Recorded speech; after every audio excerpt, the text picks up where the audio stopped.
또 이 말씀을 가지고 오늘 은혜 나눌 텐데요. 요한복음 13장 1절 17절 그리고 34절과 35절 말씀을 가지고 은혜 나누겠습니다.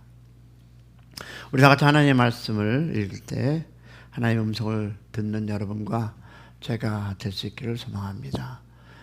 시작. 유월절 전에 예수께서 자기가 세상을 떠나 아버지께로 돌아가실 때가 이른 줄 아시고 세상에 있는 자기 사람들을 사랑하되 끝까지 사랑하시니라. 마귀가 벌써 시몬의 아들 가룟 유다의 마음에 예수를 팔려는 생각을 넣었더라.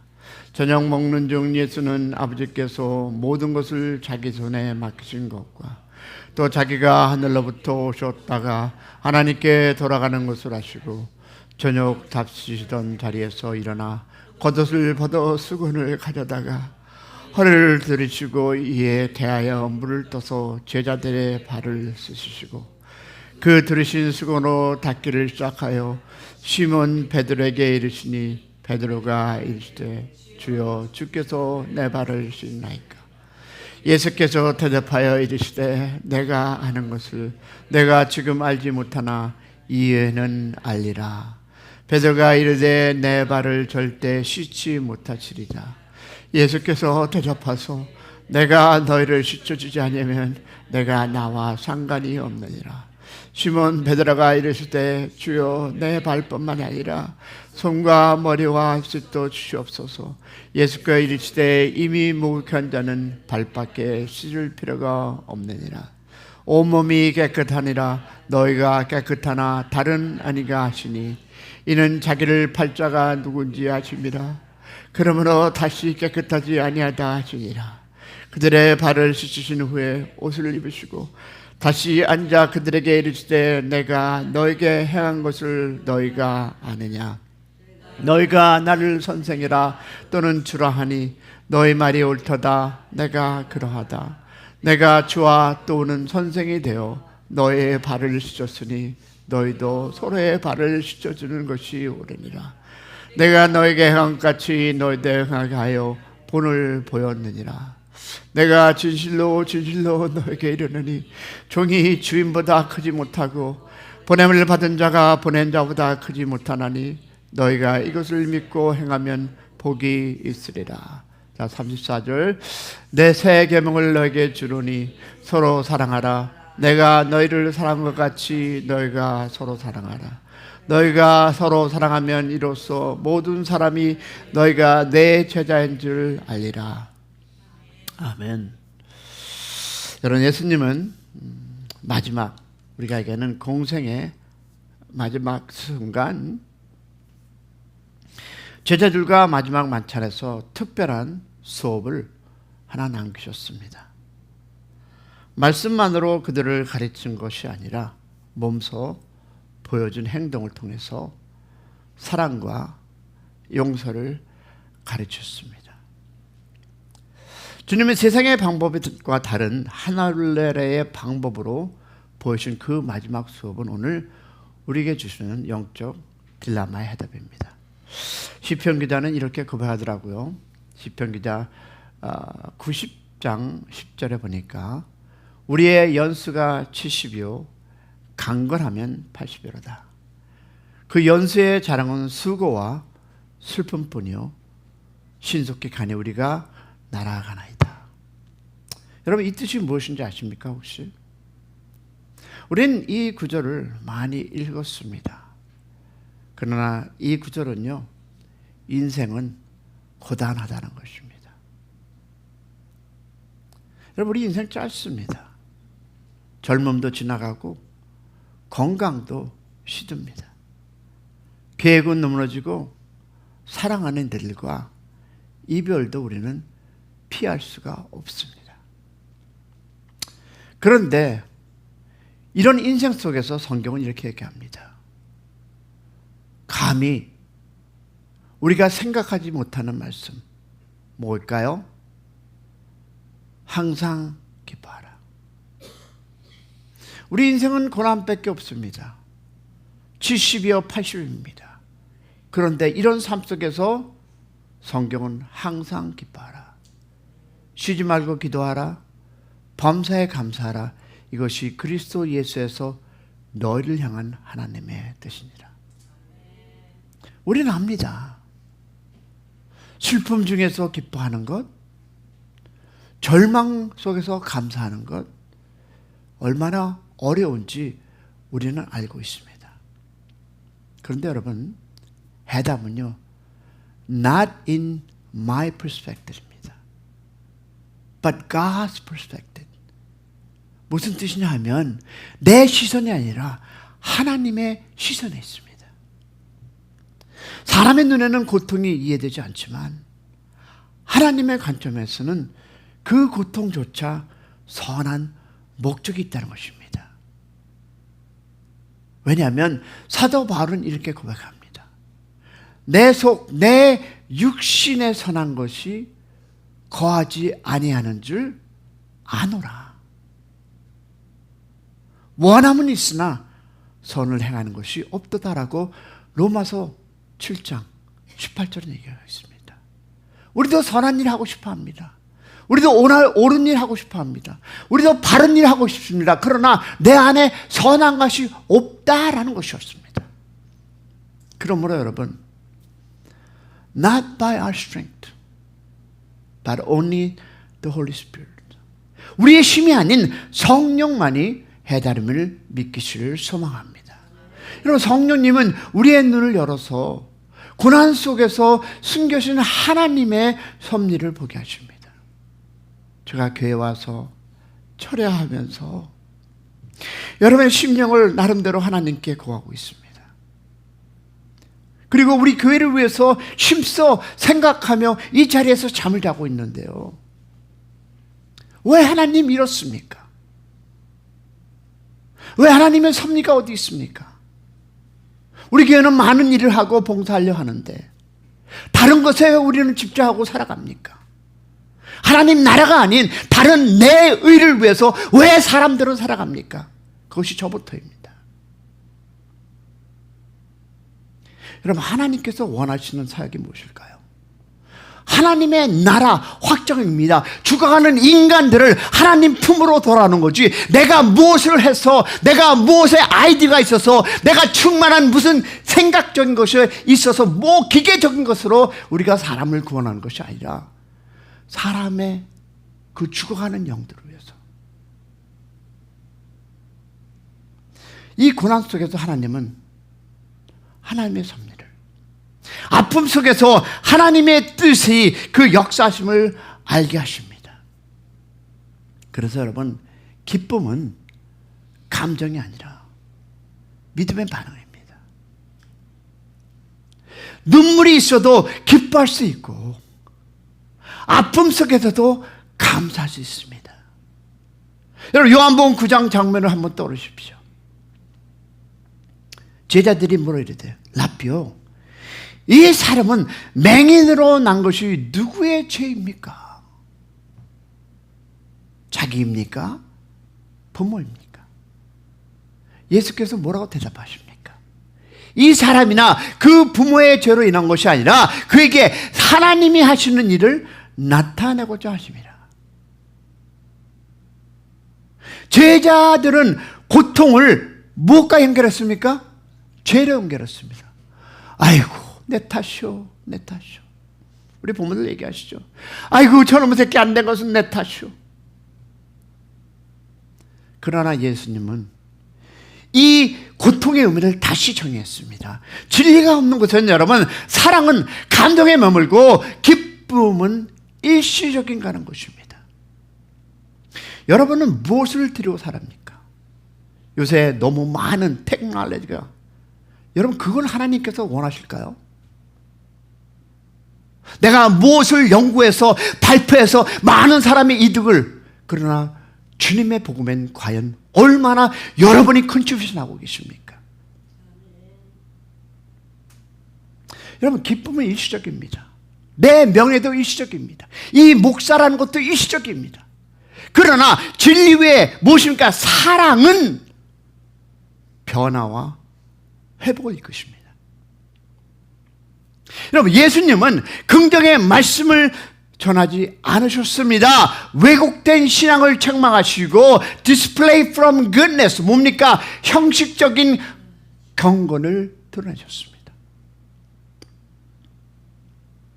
그것은 파괴가 아니라 회복을 위한 해주였습니다.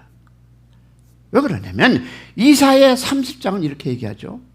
다 같이 여호와께서 기다리시나니 이는 너에게 은혜를 베푸려 하시며 일어나 시리니 이는 너희를 긍휼히 여기라 하십니다. 이사야 또 얘기합니다. 주께서 너에게 환난의 떡과 고생의 물을 주나니 내 스승은 다시 숨기지 아니하리니 내 눈이 내 스승을 볼 것이며. 고난 속에서도 여러분, 하나님은 무엇으로 나타납니까? 스승으로 나타납니다. 말씀을 풀어주시고 삶의 방향을 새롭게 하십니다. 이제 그러면 마지막 만찬으로 한번 돌아가겠습니다. 예수님은 제자들의 발을 씻겼습니다. 요한복음 13장 8절과 그리고 11절을 보니까 예수께서 대답하여 내가 너희를 씻어주지 아니하면 내와 나와 상관이 없느니라. 너희가 깨끗하나 다는 아니리라. 여러분, 세족식은 단순한 섬김의 표본이 아니라 사랑과 용서의 본질을 드러낸 사건이었습니다. 그런데 여러분, 여기까지 여러분이 묵상했는지 모르지만 저는 묵상해보고 참 아팠습니다. 더 놀라운 순서는 이것이었습니다. 예수는 누구부터 했습니까? 유다부터 씻기고 마지막에 누구를? 베드로를 씻었습니다. 예수님은 유다를 아시면서 그의 발을 먼저 씻었습니다. He's going to betray, 나를 넘길 그 사람인 것을 알면서 먼저 씻겨줬습니다. 무슨 뜻이었을까요? 이미 용서하고 계셨던 것이었습니다. 어느 미국교회에 흑인 성도의 아들이 인종차별로 살해되었습니다. 아버지는 눈물에 그 분노에 갇혀서 그는 삶을 살았습니다. 그러던 중 오늘 말씀을 들었습니다. 예수님이 유다의 발을 씻기셨다. 그는 바로 교도소에 찾아가서 가해자에게 말했습니다. 뭐라고 했을까요? 당연히 여러분이 아는 단어 나오겠죠. 나는 당신을 용서합니다. 주님께서 나를 먼저 용서하셨기 때문입니다. 그 순간 가해자는 눈물을 흘리며 회심없고 예수님을 믿게 되었습니다. 용서는 피해자만이 아니라 가해자의 영혼까지 살려내는 능력입니다. 세족식의 유다가 반드시 등장하는 이유는 이것이었습니다. 들어보세요. 예수님의 메시지는 상처받아도 사랑하라가 아닙니다. 내가 어떻게 내가 상처를 준 사람을 사랑합니까? 라고 우리는 얘기합니다.